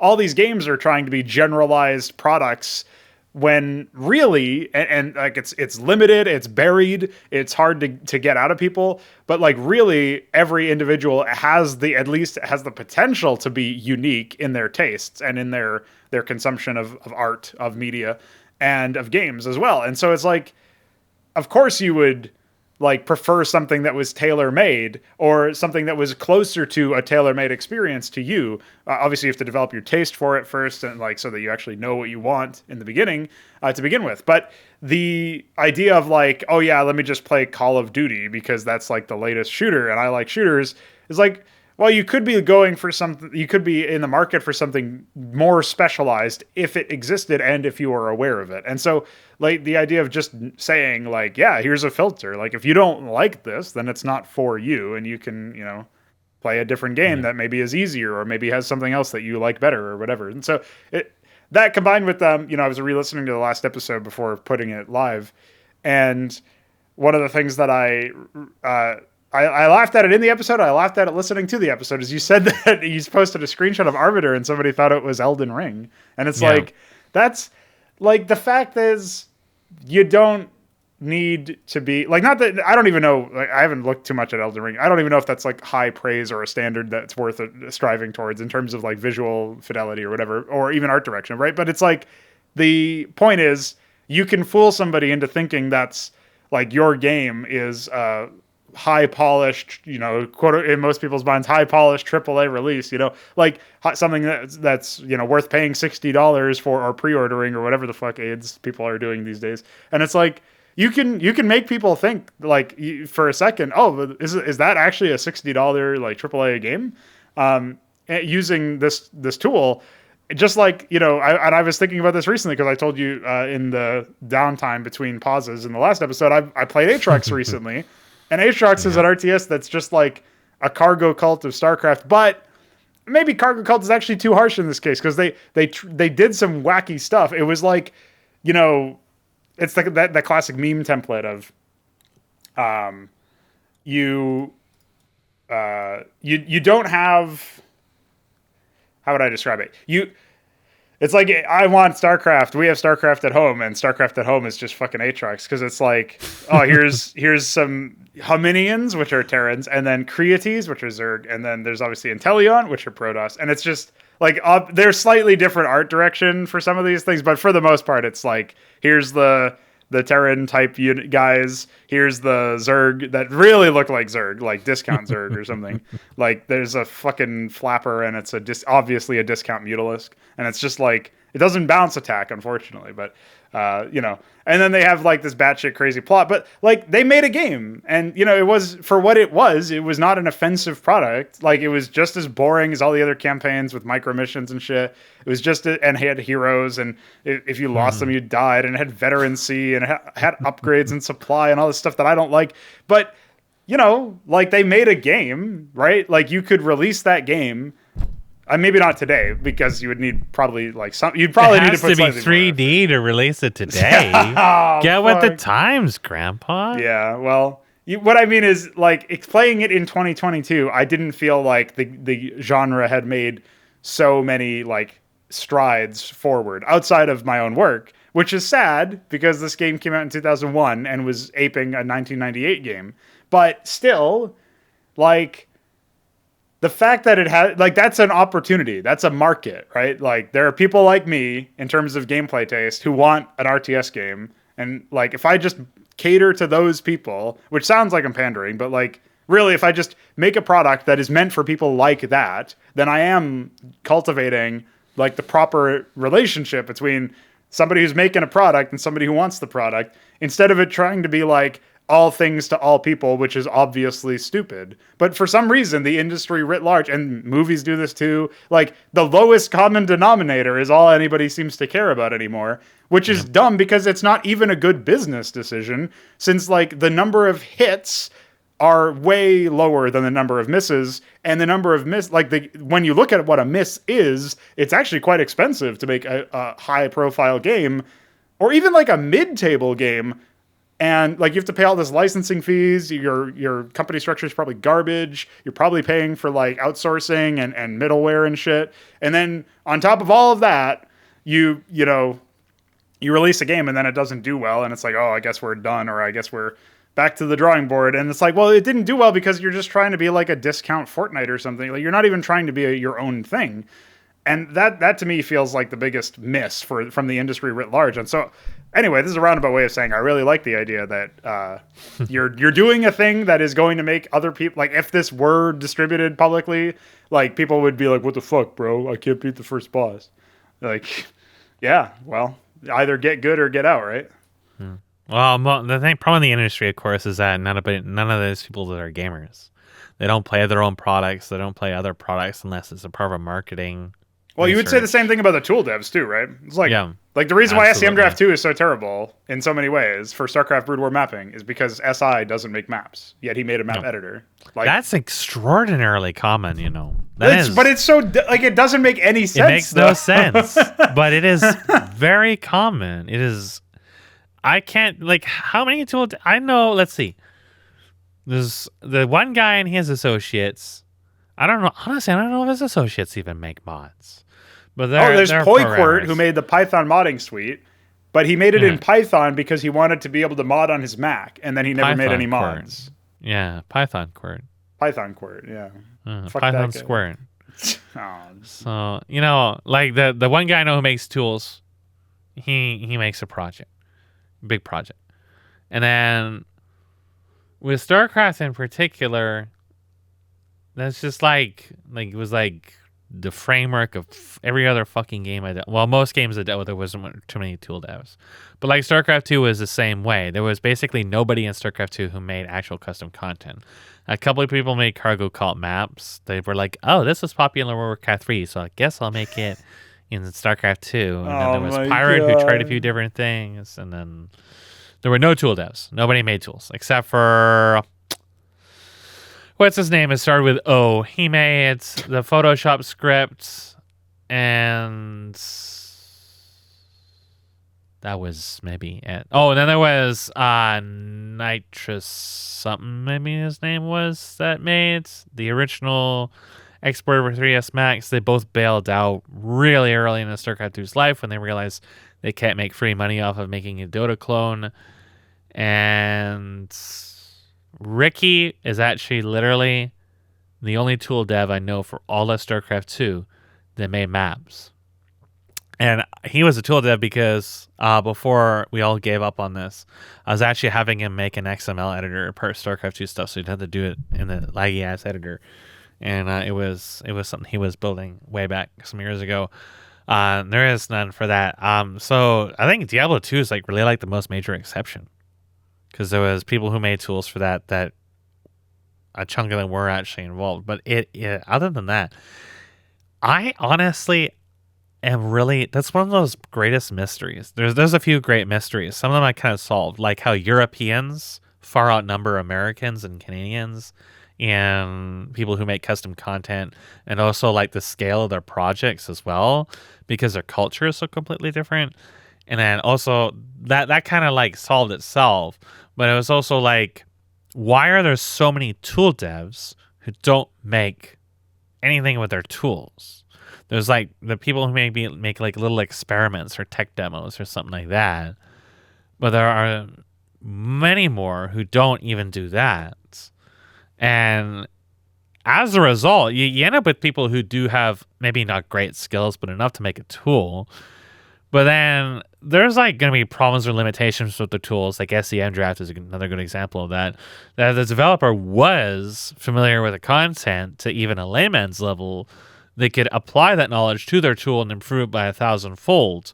And since they're not, you start asking a lot of really weird questions, like what was the driving motivation to make the tool to begin with? If it wasn't for their project or for maybe their friend's project that they were trying to get familiar with to help them out with. And then if that wasn't the case, and like what, regardless, like you can be really lazy and slap something together that just corrupts everything it touches, like StarCraft or CV5, but it still takes some amount of effort to actually get and do that. Some people just do it for clouds. But it, you know, if you really want to be clout, you could actually make a tool for something that sees exposure versus something like StarCraft or Diablo 2. So I don't know, like it's something I've seen a lot across many communities is people who make a tool or a system and then they don't actually do anything with it, or they never had any aspirations to do with it to begin with. Yeah, just weird. I can't fathom. But it's like you said, if they used their tool at all, or they used at least if they had been familiar with the process of what it was. I don't know. It's like they outsource the actual R&D part of the tool, which is a pretty big part because you have to figure out what the tool does. And then like they outsource that to other people, and then they just never look at the intended use case or whatever. Like it is so hard for me to wrap my head around, because it's like one of those things I mentioned before where it's like there's people who say they can't imagine things. Yeah. And then there's people who like not just they can't imagine things, but they can't, like they're not creative, and it's like I can't connect with those kinds of people whatsoever. And then you have this again, the same kind of thing where you have these people who, again, maybe not very skilled, but some of them are extremely skilled. And like Dark Omen is one of them. That was the guy who got me into music composition way back in like 2002, 2001. And there was another fellow too that also got me involved with that. And Dark Omen, he apparently spurged out about Trump at some point and like torpedoed his relationship with everybody. But way before that, back when apparently he was still sane, he was trying to get into music composition and stuff like that. And it's right back in like the heyday of my golden age of StarCraft and stuff like that. It's like 2003, 2004. I was really getting into it. I bought a keyboard off of somebody and everybody. I struggled. I just couldn't wrap my fucking head around it. It was so archaic, all that stuff was just way too much for me. And again, in my head, I had everything I could ever wanted to make. If only I could just fucking put it down into paper. I had people teaching me how to use Usenet so I could pirate gigafonts for Giga Studio. So I had that school that they imported a $300 sound card from Germany so I could use Giga Studio, and then they went bankrupt and they disappeared off face of existence. And then I just kept all this hardware, and all that was to try to make music. And I struggled for so long until I finally gave up in like 2006. Had this guy Dark Omen who could just make fucking anything, and then he just stopped, just gave up and quit. I talked to him some years after me resurfacing. He says, I wanted to get into programming. And he had something to do with StarCraft 2. I don't know really what it was. It was something minor and off the edge. And he just fucking disappeared again for a year or two, 3, and came back and says, I just decided to try out music again. And then he disappeared again. And then I think he went off the deep end. He had like some kind of psychotic break, and he got butthurt about Trump. Now, he's Canadian, so he literally has nothing to care about Trump whatsoever. But I get the impression he's probably just some closeted Toronto person that just buried his head in the sand and got honked at one too many times. I'm not really sure, but what always struck me about my conversations with him is that at least when he was early into music composition, he had like individual goals of things he wanted to make with the music, but then he would never like actually finish anything, and the music really wasn't for anything. And this was back in the day where we had him and then eventually Hercanic. They both had these great aspirations for making these big games with Source Engine. And I still have on my hard drives, I'm pretty sure from both of them, concept art that either somebody they hired or somebody they knew that they had made. And some of it was really quite interesting, and some of it was really quite elaborate. Maybe not like, art book level tier from a game's concept art studio, but something that like is not also scribbles that you might find on DeviantArt, but something that's actually really dedicated for these projects where there's really like serious effort into concept stages. And not a single one of those ever made it into any point of actually trying to actualize it as far as I ever knew. And they certainly never reached a point where there was actually someone developing it. And there was repeats of this. Like, I had a lot of struggles with my projects and then music composition and everything related, but there were always like, I'm trying to make a project and I'm just too fucking dumb to actually make it. And then later on, there was lots of runs with instability and depression and all kinds of wishy-washy dumb shit. But I was always actually actively trying to develop constantly over and over, all over the place. And most of these people had such huge aspirations, much greater than mine, where they were going to get into Source Engine and make these games. And they never actually did it. There's lots. I mean, this is the same thing with any of these communities. You're going to find maybe 1 in 1,000 people who actually puts in the legwork to build a basic bitch demo for the most simplest of maps. Like, you can laugh about Andrea Rosa, the goofball, all you want. But the thing is that even though Andrea Rosa is still making something for StarCraft Vanilla because nobody owns Brood War, he's still putting more effort into that than 99% of people who ever pick up Star Edit. And 99% of people who ever pick up Star Edit, they're not even going to make Bloodbath. They're not going to do anything with it at all. Something drove a lot of these people to get into custom content. And then you had people like Dark Omen, where something drove them to become proficient in these skills. Making music. They had Sergeant HK. It's not HK, it's a different person. That guy was Sons of War. And yeah, there's a big long story about Sons of War, dude. And he got into 3ds Max. And he made these animated models. And they were high detail. And, maybe not like... I'm not... Without having access to those specific assets to get to really like the professional level. But at the time, it was basically you could have sold these stuff to companies like Blizzard and they would have bought them. At that time, it was basically top of the line, pre-rendered assets. Like I have his Battlecruiser and stuff like that. I was re-kidding somewhat recently. And but he had other like organic characters and stuff like that. And they were all fan stuff. He never made anything on his own except for some fan things.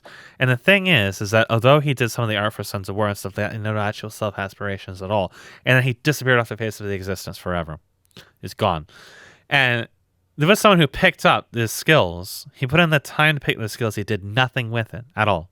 There was another guy, Master of Hawatan. In a year, he became extremely good out of nothing.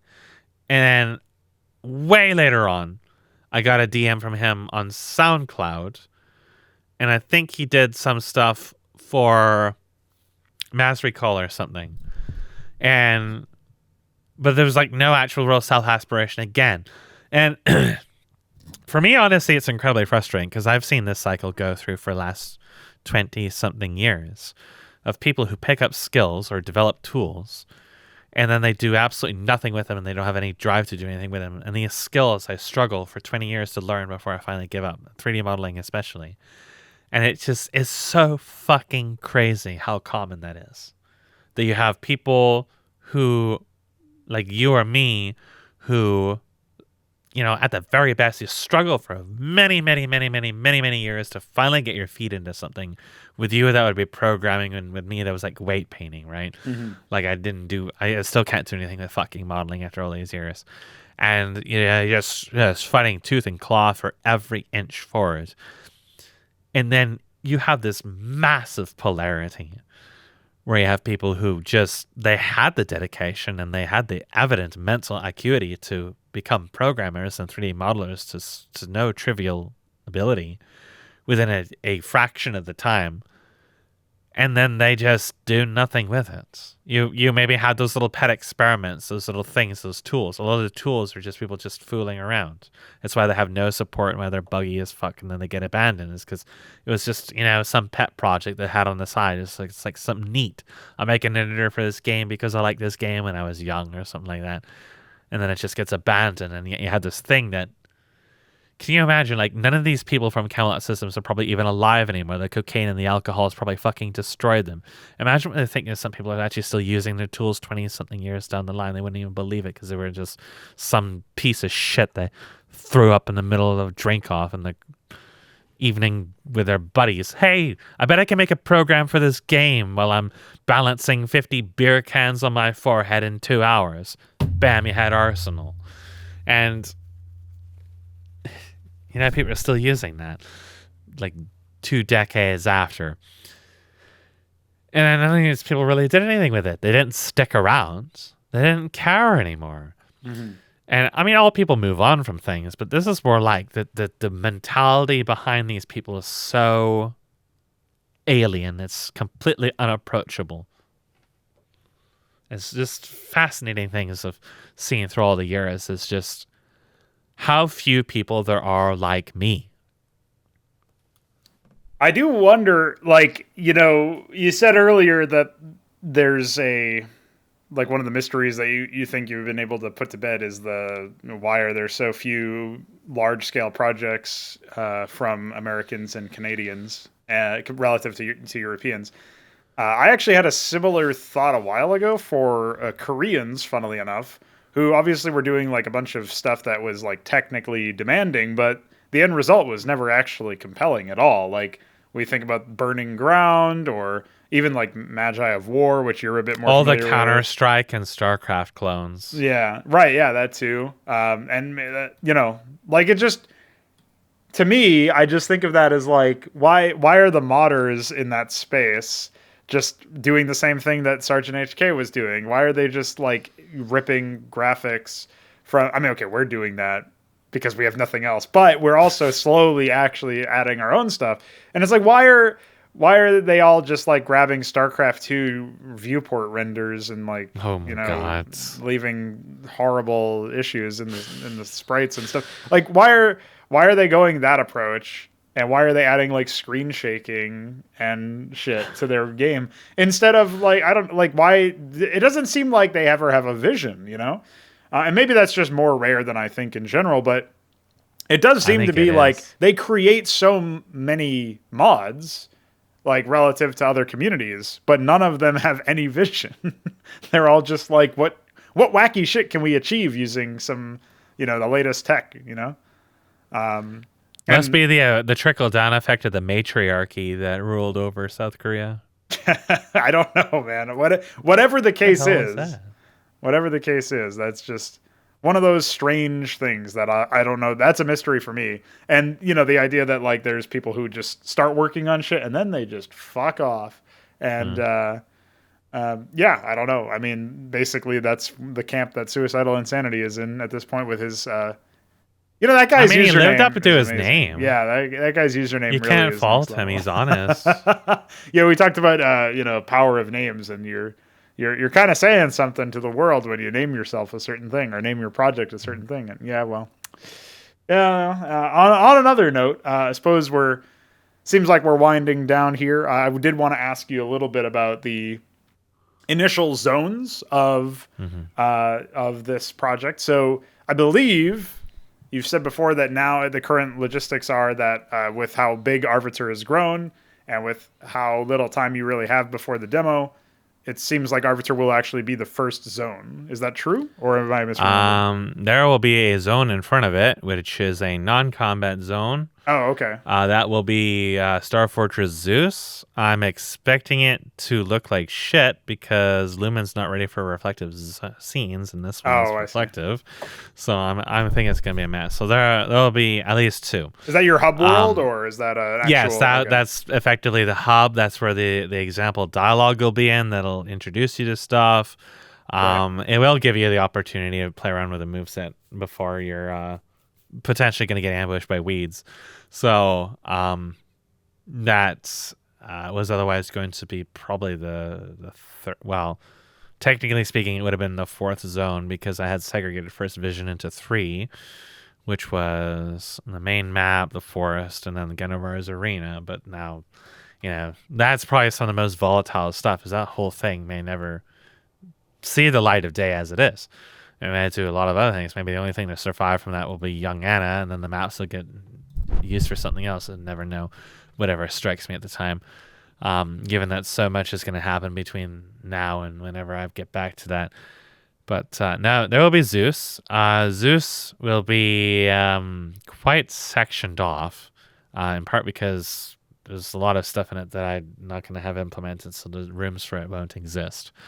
But it will be there, and that will be quite a polarity from Arbiter. Actually, I don't think I've shown a few screenshots of Zeus. I haven't shown the actual thing in video format yet. Right. So that will be quite different than Arbiter. Actually, I'm hoping I can at least have one or two of the other demo maps I have from the past, something you can just jump in and explore, even though there won't be too much in it. But I don't know. We'll see. But Arbiter is definitely the focus. Mostly because I really want to focus on getting creature stuff done.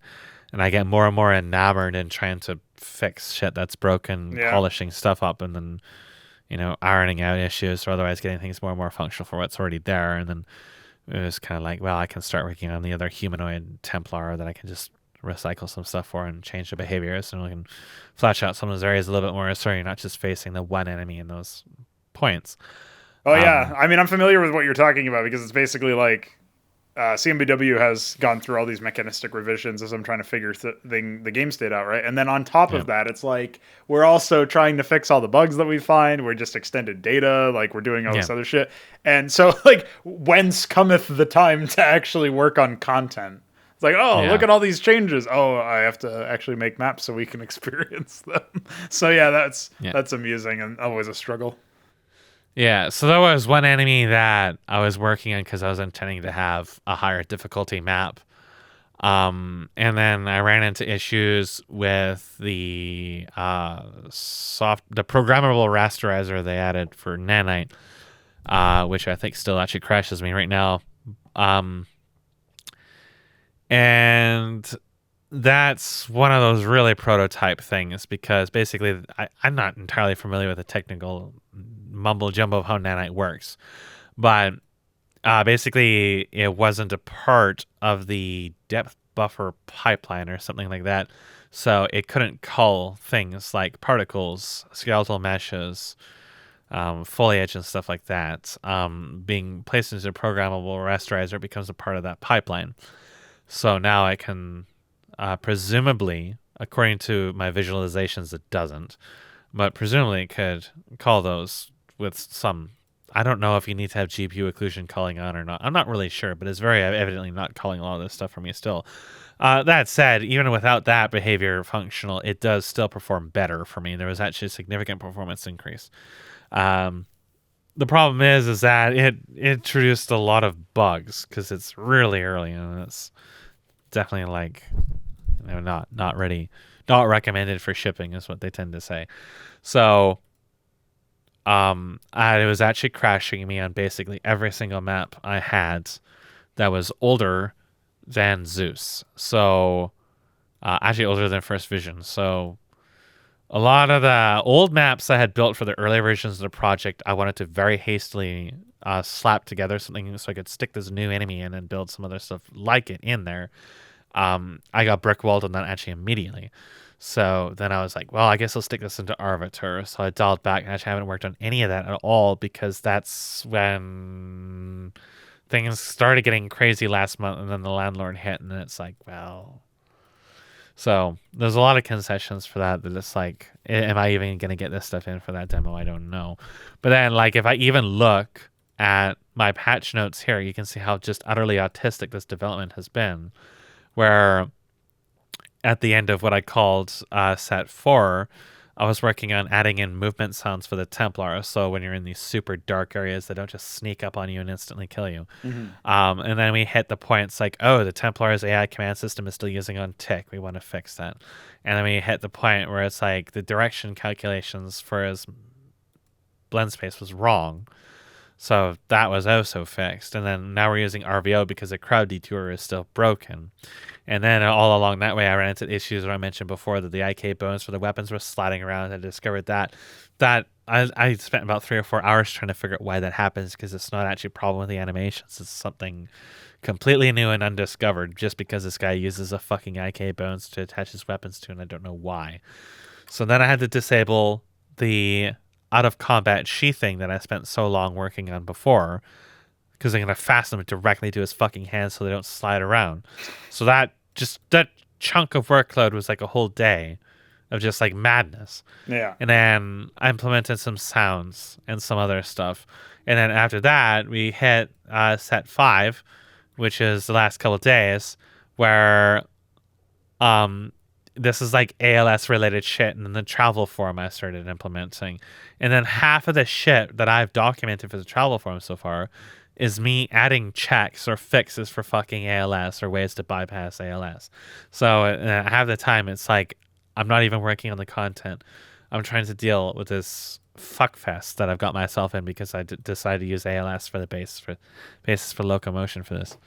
And I actually have another locomotion system called Kai Locomotion, which is supposed to be a lot easier to get into, but it does have requirements for the animations. There's a base you need to have like start and stop animations. Most of the stuff I had doesn't have that. But you can be rest assured that if I ever implement another third-party locomotion system into any of the humanoid characters for the NPCs, I'll be using that instead of ALS because fuck, holy shit, like I still don't understand even half of ALS at this point. I've been working with it for 2 years. And it's been a learning experience. I've certainly learned a lot, but it is absolutely a noob trap. And it is just so badly done in so many ways. And it is, right now, I can't just tell the character to rotate more slowly or accelerate more slowly, because that logic is being overridden by ALS in a bunch of different places using ultra complicated math that is just, it has no reason to be that way. And I can't just override it and tell it, no, don't do this. Just to override the fucking movement speeds, I had to create new stuff in a data table, one of 3 separate areas, and then override the fucking data table. And I'm not sure if that even alone actually overrides it or not, or if it's not one of the other commands I have firing telling it to update when it should be. It does all this stuff on tick, and it's so gross. It's so icky. I got cooties just fucking looking at it. You can't use ALS, bro. It's not allowed. The whole thing's been fucking maddening. So it's I have like 2 or 3 different notes for stagger should actually work on the player now. Because there's 3 or 4 different times I've walked into that and discovered it wasn't working, and I couldn't understand why. Because that's gone through revision. So it's kind of the motions of me trying to modernize my old stuff where I had literally no idea what I was doing whatsoever, coming up with better ways, and then every now and then HKS is like, oh yeah, there's a much faster and simpler way to do this, and it implements it, and I don't patch up other stuff to account for it in the meanwhile. Yep.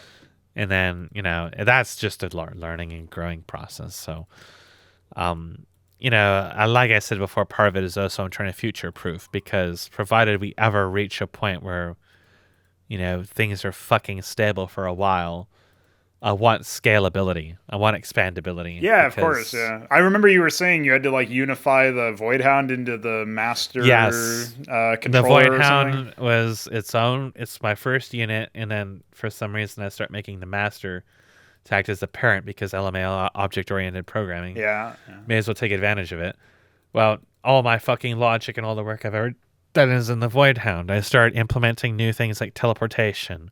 What am I going to put it in? The thing that I'm not using for anything yet, or the Voidhound that's already functional so I can test it. So now we start making this gap between what I should be doing and what I am doing for convenience sake. And convenience is a trap, and always is you got to do things the right way when you are presented with the opportunity to do so. Well, I didn't, because I was a lazy fuck. And sometimes you also don't know what the right way is until you do it the wrong way, too, which a lot of people underrate. Yeah, well, in this case, the right way was to put it in the master so all my future units could take advantage of stuff like teleportation and go through the effort of actually making it agnostic to any specific unit. Yeah. Well, even today, I'm still reaping the rewards of my laziness, because, I've got these units that have hard references all across the fucking game. I have to continually be decoupling, so you're not loading 1.5 gigabytes of data when you don't need to. Oh, yeah. Yeah, I'm sure that gets very messy if you're not precise with what you're doing.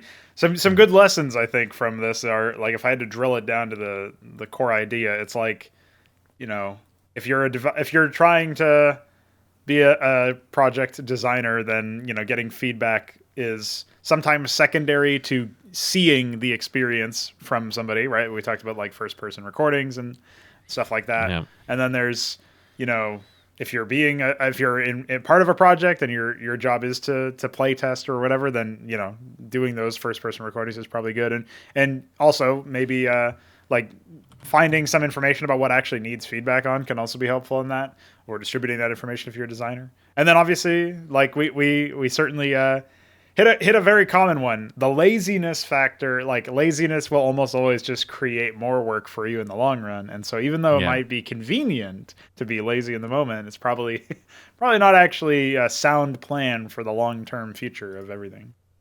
No. So yeah, I don't know. I do think that that kind of brings us to a nice little close. I mean, we Mm-hmm. talked about the things that are you want to do for Arbiter. We talked about the things you want to do for tutorialization. The only parting question I'll give you is assume it's an impossible question to know the definitive answer because of the real life insanity. But assuming you have the opportunity, would you be interested in releasing another demo later down the line when more work is done? Or would you just prefer to like this is sort of a one and done? Like what's your standpoint on how the fact that you are engaging with this sort of like early release modality, how is that going to impact your project and like what is your thought on like does it have to be a success for you to consider doing it again later down the line when more work is done, or what? Um, I consider releases basically on the engagement I get, but the intent was that in an ideal situation, I would release additional demos, probably. Well, I would say as a safe bet yearly, but it would be based on my progress. Like if I had like you saw when I had the 2 weeks in September where I was only doing mild interference runs. I got a massive amount of work done in just 2 weeks. There was just colossal amount of work in only 2 weeks. If I had 2 months of that kind of focus, then a lot of the things I'm mentioning about right now that I'm saying I'm scrapping for this demo, I could get them done easily and polished. I could catch up so fast. But as it is, I can't even hope to get another week like that. But Right. if I did, then you might see a demo, another one earlier. But it would be measured by what the progress is because it's something I'm releasing basically out of the goodness out of my heart, not for any actual real specific goal. It's more like, do I feel like is it worth to release? And to me, it's like currently, I think that if you play through this at, let's say, my skill level, relatively safely, withstanding for the fact that save points do not actually save the game world state at this point, I would say it's probably about 30, 45 minutes worth of gameplay in this. If I was to consider another one, I would say there should be at least another 30, 45 minutes of new gameplay. So I would be like an entirely new zone, entirely new creatures, and maybe some major adjustments to the skill sets. Basically, the equivalent of all the content new, plus the existing content being polished. And then if another demo is to be released after that, again, we would like to see an exponential growth. Something equivalent to all the existing content plus improved existing content. So that's kind of like the baseline that I internally go by is if I'm going to hand you something, I want it to be equivalent to what I've already handed you plus improvements to what I've already Yes. handed you. So Yeah. there's a point to actually go through it again. So that would be, safely to say would be an annual release. Would be reasonable for that in the assumption that I have relative stability.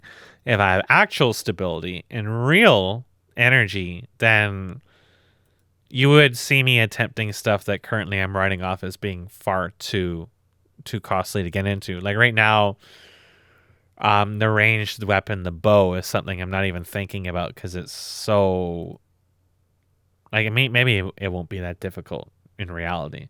But for me, it's intimidating to get into the whole system because of what it poses to change for what's in the game right now. That I would probably lock it behind progression mechanism. I'm nowhere near the point where I even want to think about progression mechanisms in this or unlocks or stuff like that. Um, Travel form is something I have to get in because the maps are going to be large as it is. But when we start talking about stuff we're going to lock behind progression mechanisms, then we start talking about all kinds of stuff we're not even prepared to ask or answer questions for yet. So, in an environment where I had stability and a future and a roof over my head for more than however long and wasn't running errands every hour and didn't have people screaming next to me and didn't have cars and landlords and other nonsense and, all kinds of stressors and other distractions, I would take on larger tasks like that sooner. And then you would see more dramatic changes sooner, and then you might see more content sooner. So it's I call it the first voyage for a reason, because it's insinuated that in the real world there would be future voyages, there'd be future installations, and it's built with that in mind. All right. Well, I guess we can all hope for, you're talking about a voyage. I think of boats. So I would say smooth Boatsy. sailing is, boatsy as well. I didn't even think about that one. But hopefully obviously this one was like really close to the last one because we didn't really get to finish appropriately based on the timing. But whenever we sit down next, I hope that there's even more exciting progress to talk about. And I'll also try to prepare some maybe some more RTS focused things. Maybe you'll have time to join us for one of these game nights, and we can talk a little bit about economies and all that other stuff, because that's obviously something we're you have taken a sledgehammer to it. Yeah, and I think the resulting mess is quite good. So we'll have to see what your impressions are of it if you get around to it. And either way, maybe we just make that one of the central topics of the next episode, regardless, because I think, talking about pacing of tech and all that other stuff for an RTS game flow can be really interesting. And, not a lot of people do it because most tech trees are like 8 minutes of exploration at most, if you think about like Bird War and stuff. So, that'll be a little teaser taster for what's coming next. But thank you for joining me once again. And, hey, only 8 more until 69. Yeah, I wonder if we'll make it. We got this, boys. If we do it every day like this, we'll make it. Yeah, exactly. All right. Until next time. All right. Smoke weed.